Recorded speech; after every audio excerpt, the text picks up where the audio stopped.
Alrighty, welcome back to another Heroes Summon and Breakdown video. There is a new Super Elemental portal out, and there's going to be two of the purple new Super Elemental heroes released. So let's have a look at them, see whether they're any different from the beta, and maybe let's do a little summons as well. So the first one is Aconia. Aconia is a 5-star rogue, and so super elemental families have this passive where they create a power gem for whichever purple tiles are on the board. In this case, this is a purple hero, so they replace purple tiles. Those power gems deal 20 damage to a random enemy each turn until it is matched. Power gems can only spawn on regular shields that match the element of this hero, in which case this one is purple, and only 5 power gems per element can be on the board at the same time. So if you have a purple hero, say maybe a yellow and a green, so that's up to 15 elemental power gems that you can have on the board, 5 of each color. So those power gems can be a bit irritating to look at. It does can mess up with how you would think those colors are. It's kind of like a like a visual liability at some cases. So they also have a passive where passive skill as attacking character. This character's troops deal 100% more additional damage against the weaker element, and passive skill as defending character. This character receives 10% less additional damage from troops of stronger element. So on attacking, you deal more damage to the opposing color, and on defense, you receive less damage from it. So that's pretty okay. So now the special skill. So let's look at this. Bleed inducing daggers, fast speed. Okay, summons a dagger fiend for the target and holy enemies. So this is some sort of like a pattern between the super elemental heroes, in which they deal a certain aspect of damage to a certain target, and then they also affect the targets which are of an opposing element. So like for purple, they affect holy. For holy, they affect purple, but that wasn't the case with Jakun and Zandria, I think. But like some cases, like for example the fire one and the blue and the ice one, where they were basically affecting, I think fire was affecting nature and ice was affecting fire, something like that. So yeah, this is a similar case as well. The fiend damages his target with 250% attack each turn, so that's really high. I think that's really high. The dagger fiend absorbs healing. It disappears after absorbing a healing amount equal to 20% of his target's max health, so that's very low. When the dagger fiend disappears after it has absorbed enough healing, the owner receives 810 bleed damage over 3 turns. So they specifically say disappear after it has absorbed enough healing. So heroes like Esme, Wang Yuanji, and I think Arco, this effect won't happen when they cast their special skills. So it's kind of interesting. Let me just turn off the max power stats to see if the bleed damage changes, the value changes. Oh, it doesn't change. So this means that you can pretty much use her at maybe just the first limit break, and with 20% only for that health absorption, you can almost pretty much guarantee that you can get this 810 bleed damage over 3 turns, especially if you're dealing with a defense that has a healer. Hathor doesn't work. Ooh, I wonder, does that work? Because Hathor stops ailments coming from, I think it stops ailments coming from anywhere, so they don't even get the berserker, the barbarian bleed. So I wonder if the fiends is already on the target, does Hathor stop this bleed damage from coming in? Be worth testing that out, but I don't have Hathor, and I probably will not get Aconia. So I don't know how you want to test it out, but let me know in the comments if you do test that out. But in other cases, maybe for like different healers that are on the field. Let me see what I can think of. Like even Aramis doesn't work actually, right? Because Aramis also gives that ailment block. Um, so maybe something like, for example, if they have Sekhmet, for example, on defense, right? And I think she heals pretty much 20%, a little bit more than 20%, I think. So yeah, maybe so that will induce the bleed damage. Or if they have someone like maybe Ariel or Toxicandra, for example. I don't know, that usually doesn't happen. Or maybe like Wolfgang, for example. He boosts health by like 610, I think, something like that.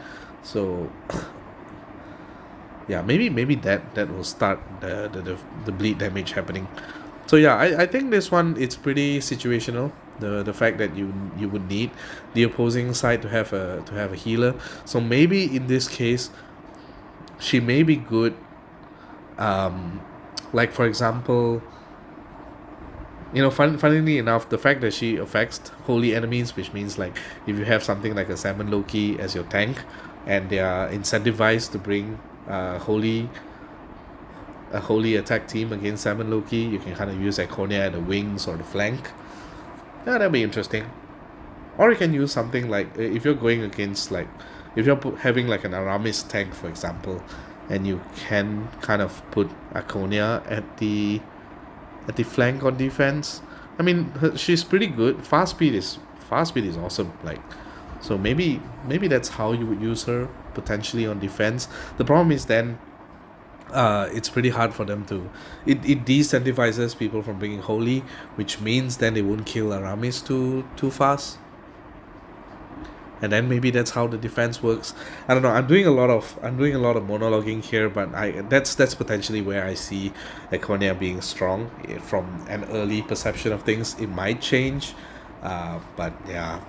So not really. I kind of find it difficult to kind of use super elemental families heroes, especially when they affect a certain element only. It's kind of like how, like, it's very different with Jakun and Zendria, for example, where they are both very flexible in terms of their usage. I mean, Zendria people just use in replace of Malanov, for example, and Jakun affects every single element except Holy. So, but he still deals damage to them. So maybe something like I wonder what was the first one before that. Green. So like green. So green, something like Roz. Roz doesn't really need anybody to affect. Same, Zandrella requires you to have ice heroes to deal more damage. So yeah, so that's see how the requirements are basically. So I think Aconia is good. It's just that it's very situational. So we'll have to see as the game goes, as the game progresses, as people get to pull Aconia, maybe we'll see certain ideas as to how Aconia is being used. So yeah, maybe we'll have a different idea then. The second one is Griffex. So Griffex is a 5-star druid, same family, same passive, but he is slow speed, mana manipulation, reduces the mana of all holy enemies by 100%, reduces the mana of all other enemies by 50%. Okay, I like that. Increases the mana of all dark allies except the caster by 30%, increases the mana of all other allies by 15%. So, this basically...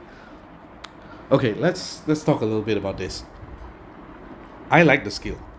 Like, the ability for you to reduce the mana of enemies, not just holy enemies in this case, reducing the mana of all other enemies as well by 50%, while increasing the mana of your allies. That's a good tempo swing. It's always been a good tempo swing. The problem is with him being slow, you will need 4 matches on your end to kind of get him up first. And we all know in regular wars it is so difficult for us to get 4 matches of the same color. Like, it only happens in like maybe 30% of the time. Most of the time you will probably get like 3 matches and then you would have to hope that you kill someone. So I think where he probably shines the best is somewhere in Rush Wars and rush tournaments where, you know, he goes off in 2 matches. That's basically the best tempo swing that you can get. Yeah, potentially in the match itself, that's probably the best tempo swing that you can get. So I kind of like him in like those rush events. I think he'll be brutal, especially brutal once you pair him with someone like, you know, if you're going against like a Ludwig, a defense with the alpha broken Ludwig, if you can kind of make it such that you can wait out the 4 turns, or if you have someone to dispel Ludwig, and then you cast Griffex, that's basically a tempo swing in your favor. Like, I think not so much of the mana increase, because 30% and 15% probably doesn't change the maths for the 2 matches, but it affects the tempo swing on the mana reduction on the opposing side. I think that's the killer there. So pretty good as a support in rush. I don't see the same effectiveness in regular wars. So yeah, we'll have to see as maybe if I see him somewhere in regular raids on defenses, maybe we can test it out. But yeah, I think when it comes to like, I like the flavor. I like the fact that it's all about tempo. But the fact that he's slow, in order to make him not so overpowered, that's the killer. That's like basically decentivizing, you know, people for using him in regular wars.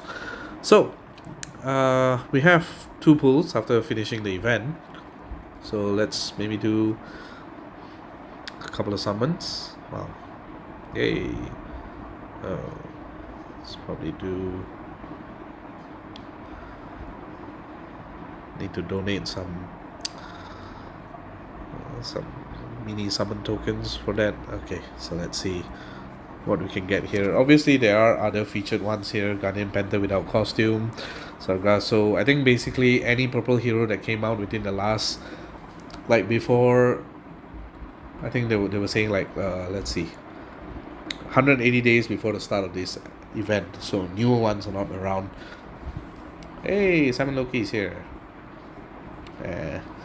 But not really interested in the rest. Oh, Charon would be nice though. So let's see what we can get. Merlin, meh. I don't even like the costume Merlin. Well, that's about it on my pools. Wish you guys better luck in your summon pools. Let me know in the comments what you think about Aconia and Griffex. I'll see you guys in the next video. GG.